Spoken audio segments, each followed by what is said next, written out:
Hello everyone, so in this video, we're going to be reviewing the Oprah's recipe for pink salt and weight loss.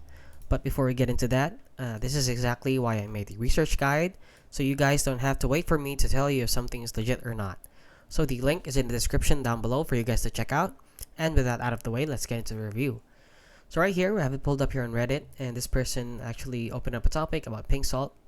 So as you can see, watch the video and was surprised to see Oprah talking about it and endorsing it. So this person said, because Oprah is endorsing it, it must be true.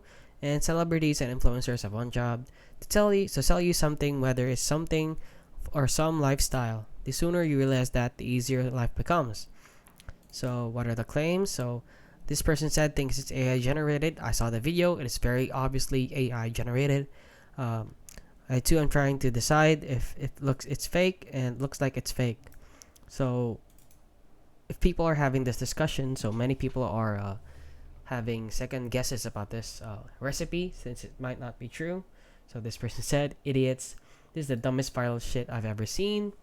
Remember, like any salt, they can raise their blood pressure. And right here, and one of our tips, the truth about the pink salt revealed.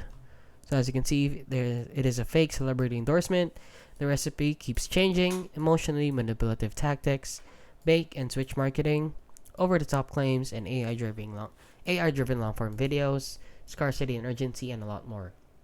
So please, guys, do not believe everything you see on the internet, especially nowadays that deepfake and AI videos are getting more and more powerful.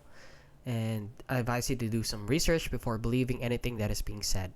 And that is basically it, guys. So if you found this video helpful, please consider liking and subscribing.